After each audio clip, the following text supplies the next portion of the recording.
Hello, everyone. I'm Bruno Sbardellini Cosi, Corporate Governance Director here at IDB Invest. And I'm here today with Valeria Café, CEO of the Brazilian Institute of Corporate Governance, the IBGC, to talk about one of the Institute's recent publications, the governance journey for closely held companies, a jornada de governança para as companhias de capital fechado. So we at IDB Invest are very proud to have supported this initiative. We are translating the guide to Spanish and English, and we will be sharing the information soon in our portal. So Valeria, let me start by asking you, so in this concept of governance as a journey, not as a destination, where does the journey begin? When a company feels, or what are the signs that the company should observe that their governance needs to evolve? So first of all, Bruno, thank you very much for sponsor and making this governance journey of closely held companies publication happens. For us, it's very important because everyone comes to us and say, when and how should I start corporate governance? And should I have the board? And I say, no, corporate governance is not just having a board. Corporate governance is having clarifying roles and rules, in order for you to take the right decisions. So what is important? For example, if you think about a shareholders agreement, it's corporate governance. If you think about defining the remuneration of the founder who is an executive and the founder who is not an executive. If you have to define contracts with employees and with suppliers, this is corporate governance. So corporate governance is establishing routines to monitor performance, just like defining strategic planning, goals, indicators, having monthly results, defining the limits of the cash flow, and defining risks and opportunities and follow them. All of this is very important.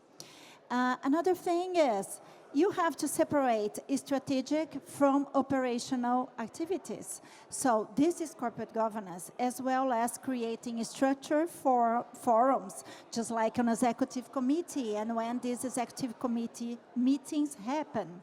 And separating, this thing is very important, the company's strategy and assets from personal or family strategy and assets. And this is the most complicated things because founders put everything together. So the key signals that the governance need to start and evolve are accelerated growth and increased complexity, entry of new partners, for example, or the lose of a partner, conflicts among family investors, shareholders, or difficulty to have sustaining decisions. So all of this is a sign that you need to keep on evolving governance. But you start governance as long as you start a company. That's true, and I wanted to go a little deeper in one of the examples you mentioned, one of these decision-making bodies. So when we think about a founder and a family-owned business, how do you transition from that structure and you incorporate, for example, an advisory council or a formal board itself? And what would differentiate that body, what would make it really add value to the company? We work a lot with family business, and what we see is that they decide to say, there is a time when they say what the founders are thinking. And sometimes the founders say, I need help. I need to now help to understand this new world, to understand the sector, or to grow for another region. And then this is the time to build an advisory board. And why an advisory board? Because one of the things that we see is that the founders, they usually want to keep control. So if they want to keep control, the advisory board is good because this advisory board will bring good questions, have risk assessments, will take a look of the maturity of the people who work with the founders. So all of these things are very important. But look, the advisory board do not take decisions. And this is something that is very important because for the director who is independent, an independent advisory board, he needs to know that if he takes a decision, he has a fiduciary duty. And so this is very important to acknowledge. The decision is always from the owner once you are at the advisory board. And there is a time when an organization defines that really needs to have an administrative board. There is a board that have fiduciary duties. When you have this change, when effectively you really need to have a new partner, for example, then you need, or when the family is not anymore at the executive team, or when the founder is leaving the organization and you are at the second or the third generation. So this is the time when you need to have an administrative board.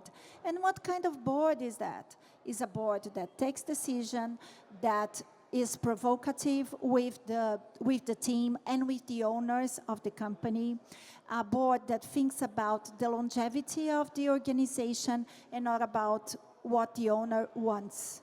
This is something that is very hard. And talking about the longevity and how the guide provides this navigation map, throughout this journey, and what do you think that are the governance capabilities that would eventually attract long-term capital and make the companies remain resilient across generations?